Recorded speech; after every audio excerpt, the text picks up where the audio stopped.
start from basic questions, like how did you start that art? Like what brought you to study art, and how did you decide to work in the arts or become an artist? I never decided to become an artist. I always knew I was completely unable to make anything else. All the work perspective I could have, the pressure from my parents, everything was always something absolutely impossible for me. So I was just always in my head in drawings and stuff like that. Mm-hmm. And I just made a normal school, and then after I decided to make an art school. Mm-hmm. And that's how I met David, because the collaboration with David starts when we are at school, so it's in 2005. I know that you have also you pursue individual practices with David, yeah. But then you also collaborate. Yeah. How did that happen? Like, how did you decide, okay, yes, we could also work on It was very, very, very natural. Okay. So we didn't decide anything. David and I was very good friends at Villars-Arson. David at the time was mostly a painter, and I was mostly a sculptor, and I have ideas about films, and I used performances to make sculptures, things like that. And I was very interested in painting, because I always wanted to make some paintings, but I was absolutely unable to paint. And I really liked David's approach of paintings, because it was a processual mm-hmm. approach. And he was always painting on burning everything, on doing something with the debris, and this approach constantly mutating, moving and evolving. Mm-hmm. And sometimes he took a painting and he put it into the river and left it there for 6 months, and 6 months later he was like, oh, my painting, and came back, it's better now. He had this kind of approach with the painting. On me, when I was doing the sculpture at the time, it was driven by performance, mm-hmm. and by the action of the body, and by violence also, because I was, for example, crushing metal sculptures mm-hmm. With my hands, like it was.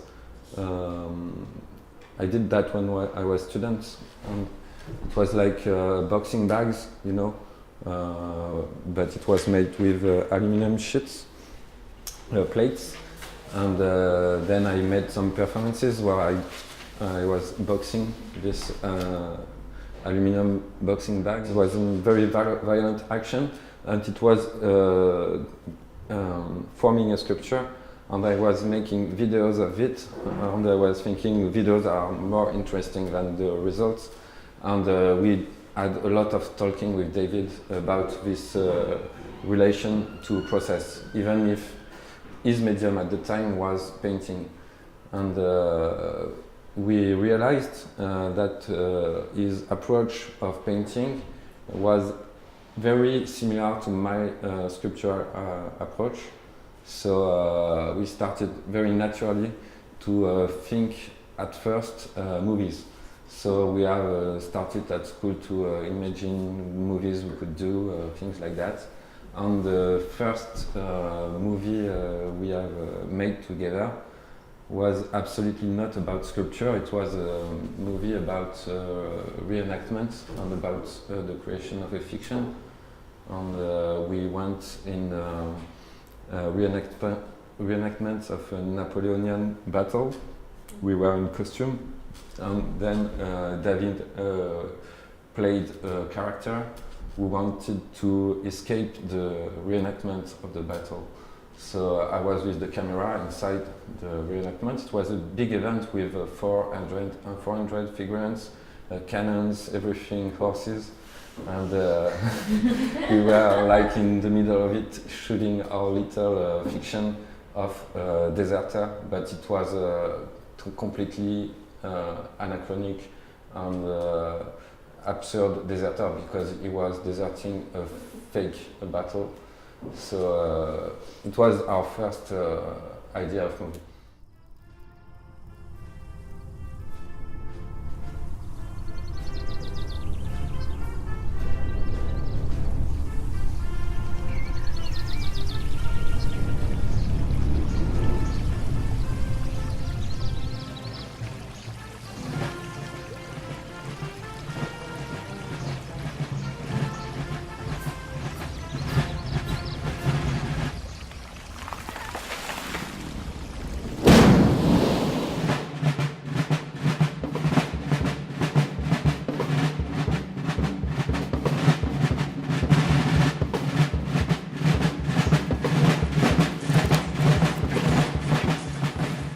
But after that, the second work we made together started to get close to our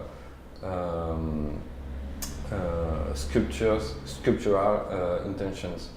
So the first very known work we have made together is a self-destructing car.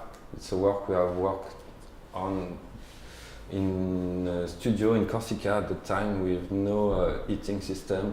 It was very cold during the winter in the mountains, and we were in this cold studio, and we have worked in Corsica during 6 months trying to find a way to make the car crush itself. So it was very complicated because at the time we didn't know at all how hydraulic devices work, how to make an hydraulic system. We had to learn it by our own, and it was our first very big sculpture we made together. And the idea was to make a sculpture that just like a movie, a sculpture with a duration.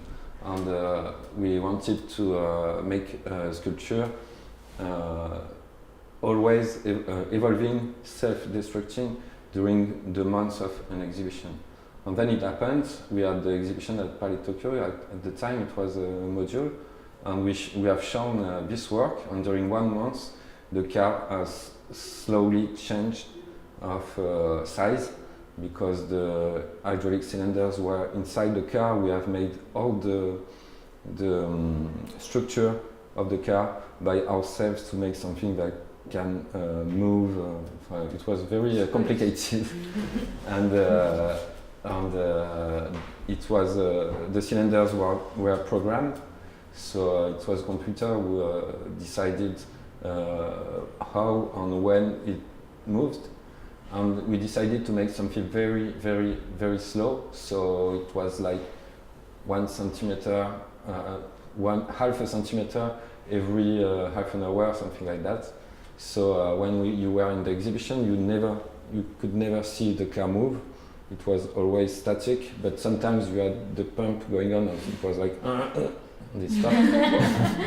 But if you come back in the exhibition like 2 or 3 days later, you see the change. And at the end of the month, the car was totally crushed. It's actually quite interesting, this processual approach to art making, in the sense that it isn't, you are opening it up to exterior factors and making it vulnerable. Like, thank you so much. Thank you.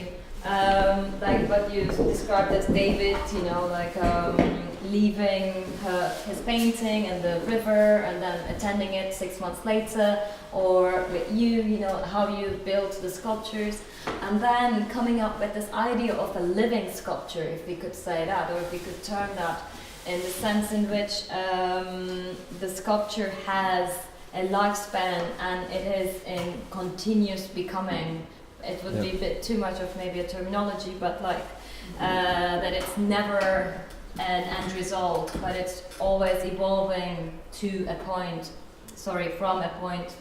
And we see that in both works as well, in both video works, where this time the car is taken out of the exhibition, stripped off the In white this one? cube. Yeah, Yeah. especially in this one, but also in Show Me as well. It's not a white cube, it's more like a warehouse loft area where you feel like perhaps it's abandoned there, or perhaps it's its own lush residence. Like, but it becomes, I think both of them then start to own a character. Yeah, and it's interesting what you say, because in this idea of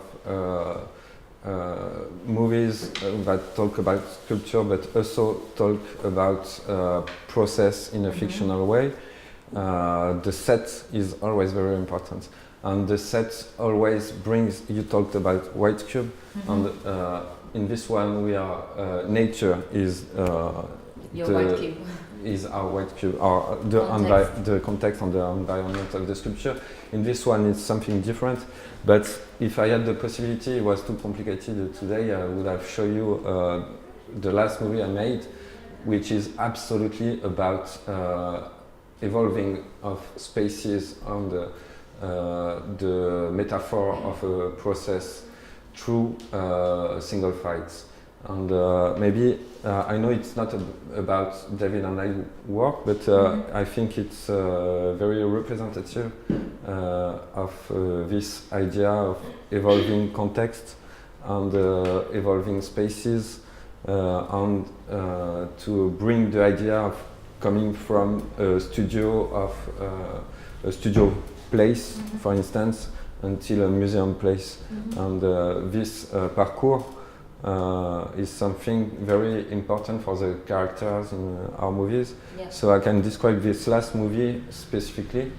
It's just filming a choreographic fight, so singular fight, two guys fighting, and around them the space and the environment is evolving.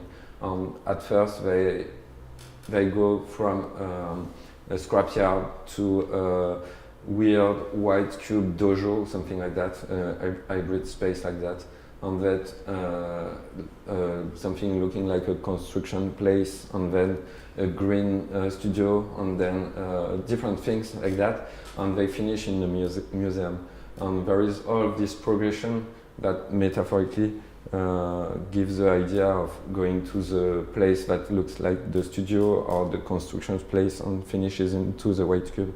And But it sounds like you're also employing another filmic methodology, where this kind of like this continuity of spaces can become continuous in film. Like for instance, you see a character, a girl, climbing upstairs, and then she opens a door, but then where she enters might not be the same building, but it's another building. But in film, you can create those discontinuous spaces. Yeah. And it sounds like you're also the difference in this one context. is that the spaces are constricted like Russian dolls in a bit, and the space around them are not just changing, they are self-destructing. When a space is totally destroyed, it reveals a different space around it. So there is this kind of reaction, and the two fighters are lost in something between mental spaces and something very physical and concrete and real. So there is this kind like of mixing tension. the fictional space and the real space. And everything is made in a sculptural way. I think it would be really interesting to look at that one, but if I could kind of like draw us back to these two works, and maybe like expanding a bit more your approach to sculpture, because I was also thinking about, like what are the basic definitions of a sculpture? What makes a sculpture? It is something that arises from the ground. It's something that you can walk around, and it is something that and that's what we talked in our conversation earlier, a month before. It's something that you mold from outside. So like if you think of marble sculptures or concrete or anything, all the casting actually is a reduction of form towards inside.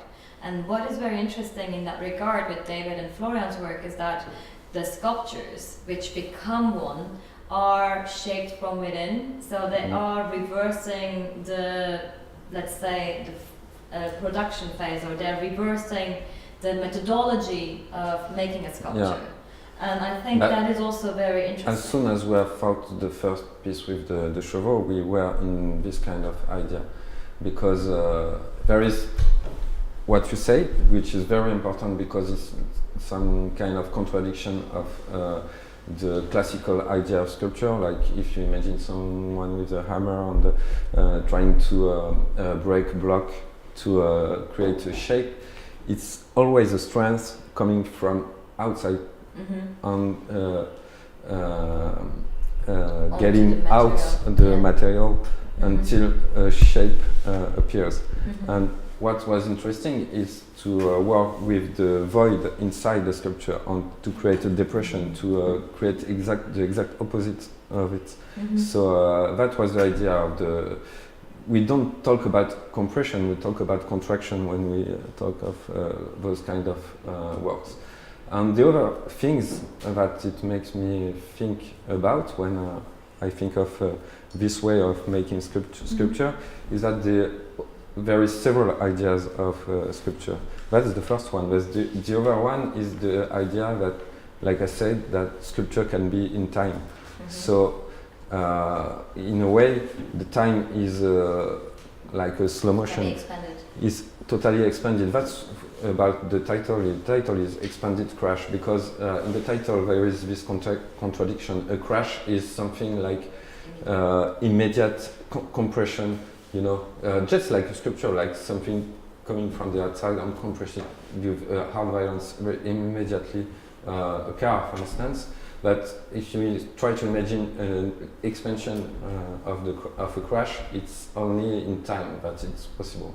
So the idea expanded crash was to create in the same time a compression and an expansion.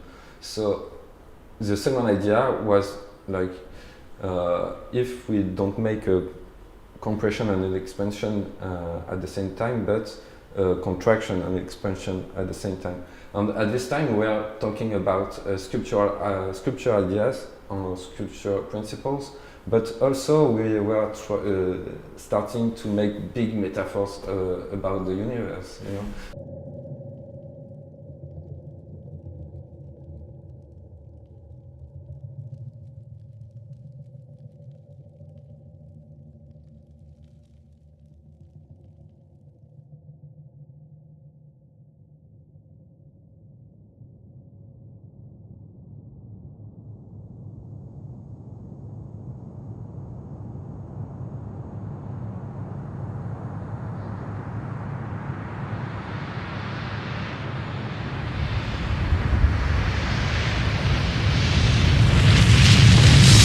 And it was very funny to work sculpture and create both layers of reading the sculptures with many possibilities, something very anecdotic, something very powerful and strong, something very classical, something very experimental, something, you know. So. But the other thing is like in your first time when you did this work, you were kind of obsessively controlling the process of the contraction.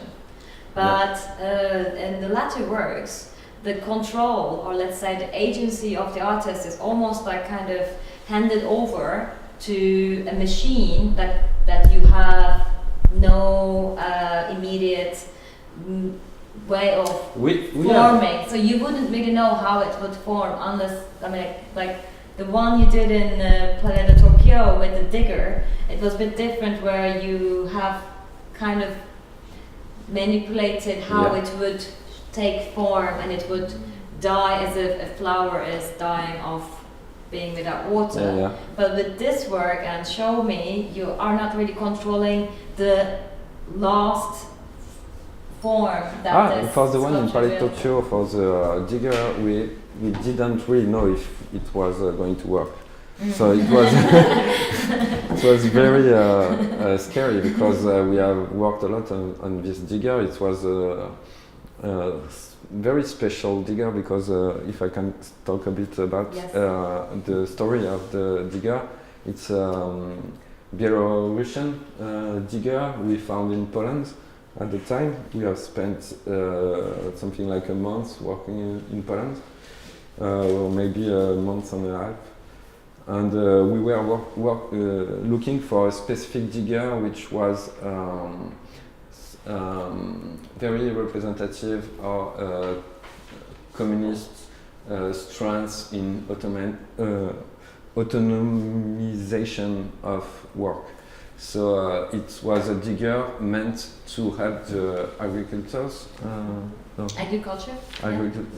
people making agriculture to be more autonomous and to do everything themselves and to put things very high. And for this, they had invented a very smart and something you can't find in other diggers, and it doesn't exist anymore now, is that the arm of the digger was able to turn at 180 degrees. 360 or 180? 180 is half of it. 360, sorry. And then the digger could park itself, make everything, take something there, put it on top of him, and then the people working on it were very had more autonomy. And it was a very brilliant and great idea. And what was sad is that those diggers are no longer used, and some of them are abandoned in scrapyards in Poland or Belarusia, and sometimes in fields. And it was interesting that the abandon of those kind of great vehicles for work had a resonance with the loss of the utopia of communism in the 70s and 80s. And then we have started, that's the reason why we wanted to work with this digger. And then we have made a performance in which an old digger, very destroyed, we have found in a field, was reliving. So we use hydraulic and electronic devices to make it alive last time in front of a public. And in this lifetime, just like a scorpion killing itself, it just like a last dance, he started to crush itself with his own tool. And then it was a performance very emotional, because people were like, oh, just had the feeling like an animal were just killing himself, or like something like a corrida. It was very weird. People had a very strong empathy for the digger. And so, but when we did it to come back to the committing suicide. Yeah, just like scorpion. We liked the because you can see there is the digger on some pictures. When the arm is like at on top of the digger, it's just like the queue of a scorpion, and he uses his arm to crush itself. So it's like a scorpion killing itself. And you know, when a scorpion has no hope to survive, for instance, if you put a circle of fire around it, it kills itself. It uses it and it commits suicide. So we liked it, this kind of image of the insect killing itself. So this project was a very big metaphor. But when we did it at Palais Tokyo, to go to the question, we didn't really know if it were going to work, because we had made no tests, nothing. We have worked with people in Poland who had a hydraulic company, and we have started to imagine something. We have made fragilization of the trick, but of the digger, but we didn't have the possibility of making a test, because we didn't have a lot of time, and we didn't have another digger. So, so we started, but 5 minutes before the performance, we were like hoping it's going to work, and we were like, yeah, it's going to work. It's like 28 tons. We were calculating how many tons we were putting on it, but at the end it worked. But we were happy to discover that it was actually crashing, but we didn't know that How? was going to happen, was going to be so strong also for people. So Yeah, but it also wasn't such something very planned, you know. No, but I meant when the control, when you said you calculated every centimeter or half centimeter to move every half hour, then it is very controlled way of actually animating a sculpture into smaller form. Whereas in these ones, you are literally setting the compression or the contraction to happen on its own pace without necessarily intervening into the process. But I also want to say, I want to kind of like also talk about this choice of a car or a digger. And when we were talking, it was like cars are like, let's say, they are the individualized, you know, like they are the second industrial revolution products which individualize mobility and consumption. So with the introduction of cars, it is also the introduction of modern life or modernity in history. And I think in that regard it would be great to hear why you choose a car, or why, you know, like as you said, the digger was the symbol of Soviet Socialist Union and that kind of like the societal progress, but that symbol was dying because it's no longer in function. And I think one thing in that sense I want to talk about is this also, like what Industrial Revolution brings us is that kind of gray space between animate and inanimate objects. And I feel, you know, all these, let's say cars and let's say engine operated objects are kind of in that gray zone. And I feel that's perhaps also why you kind of want to add a character to them. So when we watch them in the films, it's almost like you personify, and perhaps that's why the audiences in Planet Tokyo felt like actually somebody else, maybe a person or an animal, a living organism, was committing suicide rather than a machine self-destructing itself. But at the time, the machine was absolutely not. It was not a machine anymore.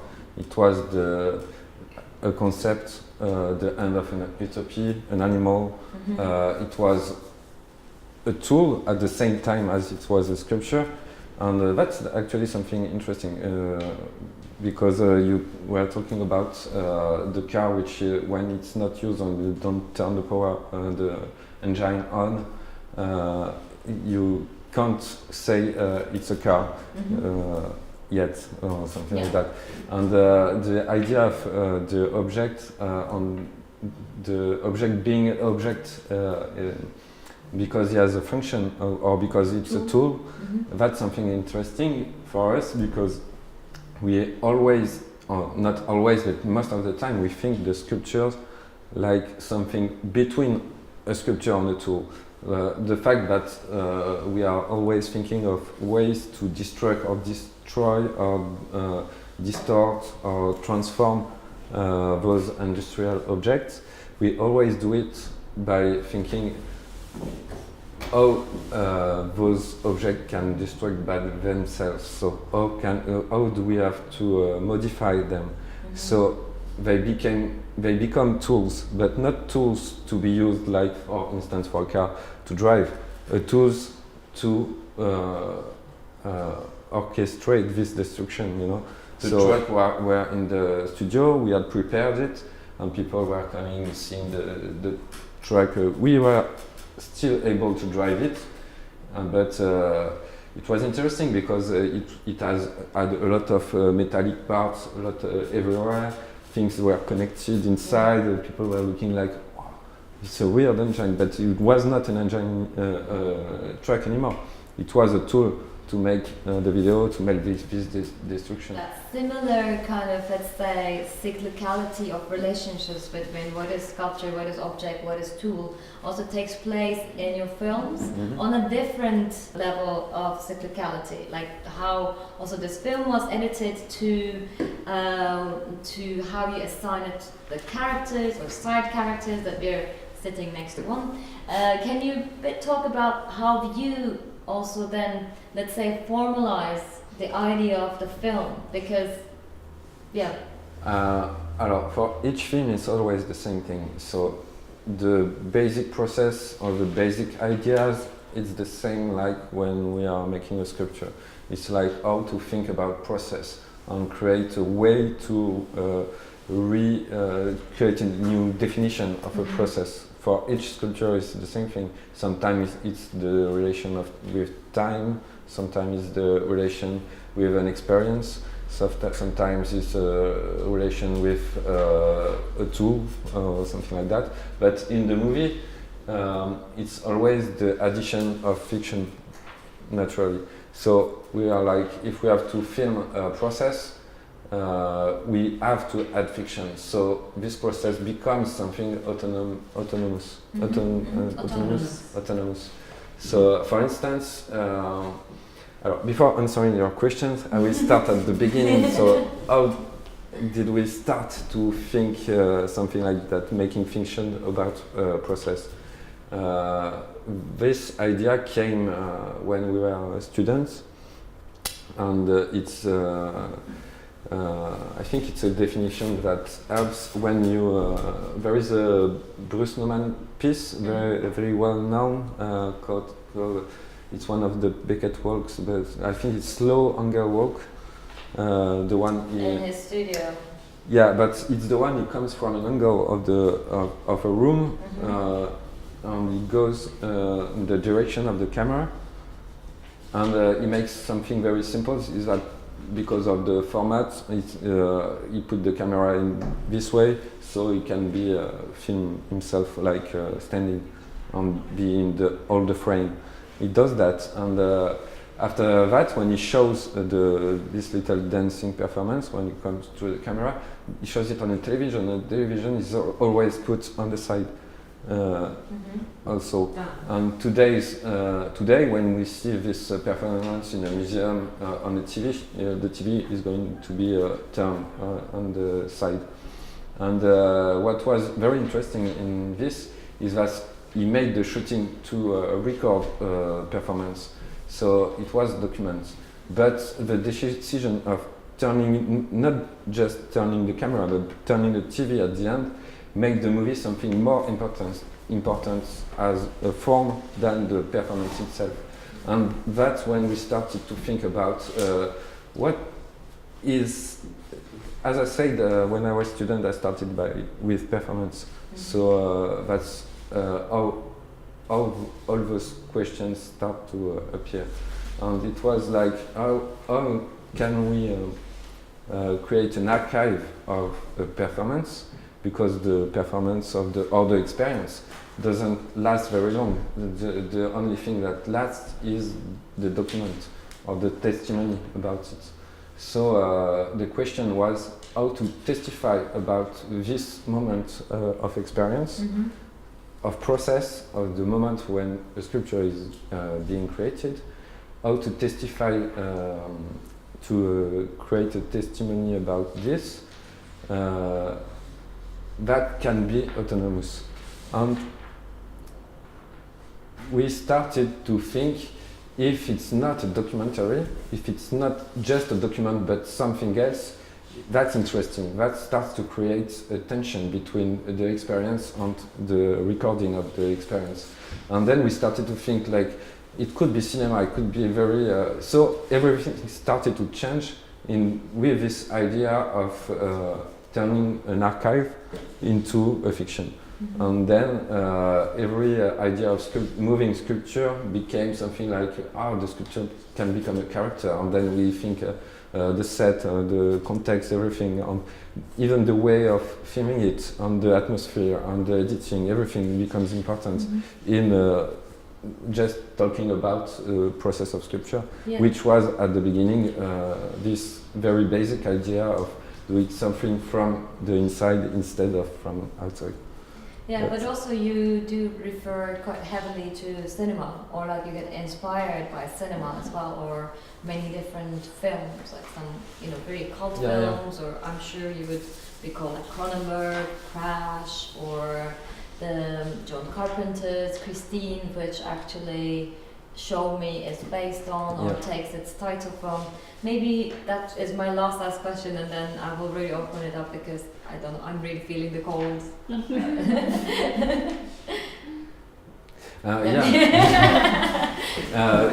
Cinema is very important. Because there is this kind of like complex layering in how we make sculpture. And that complex layering is also mirrored in the films. It's not like the same layers that you do in sculpture, but in film, as you said, you're blending fiction and reality where, for instance, in this movie where the Volkswagen transporter becomes the protagonist of the film, where we as audiences either are the car, we emancipate or we place ourselves in the place of the car, or we become the witnesses or the observers, that we have even 2 steps behind. And then this is also interspaced with like the end of the car and the explosion, which is reversed in the film line. And then the journey of the car leaving the city, coming to the rural area, and having its own struggles. And then those struggles can be allegorical, because that can be like how we have struggles in life. So it's not always a sunshine, sometimes snow. It's not always. Sometimes you have mud beds, and then you have to kind of spin to get out of it, etc. So it really becomes an allegorical piece. But at the same time, the car still becomes the immediate primary subject of the movie. Yeah. And then we have also other sculptures which kind of enter in. I mean, we talked about it as well, but like a bit like Lynchian, David Lynch, like Mulholland Drive, or I don't know if you've watched any of his like films, but there's always this innuendo, the unknown, and that comes from other people, but that's that's always transmitted or passed through objects, like that the protagonist finds a videotape in front of their door, and then they find out that they've been filmed, etc. I'm gonna stop here, but so I feel that there's also another kind of layer of complexity in the films. And you're totally right about that we already talked about this, but the personification of the object of the car, and that's what is important. That's what is not only a tool when we make movies, because all the setup of the movie makes the truck or the cars or anything else a character. But just like the last movie I talked to you at the beginning of the talking, the one about the fight on the set around the fight, is the same thing. I thought the set around the fighters like a third character. There is always something like that. So in the sculptures, the movies with the car and the dark energy especially, there is this idea that personification and making the sculpture a character allows us to talk about something else than a tool, because it becomes, as you say, the representation, hypothetical, but a representation of humanity. That's something important. And in the relation with the machine, the way, the idea of the living machine, because there is something very scary into this, there is a lot of references, especially in Show Me, the video in the other side of the wall. So I try to answer the last question. And there is a very strong reference to John Carpenter's Christian, that is, I don't know, like 1985, something like that, I think. And or maybe before that. Yeah, I think but it's a bit different. There is a strong reference which particularly goes 83.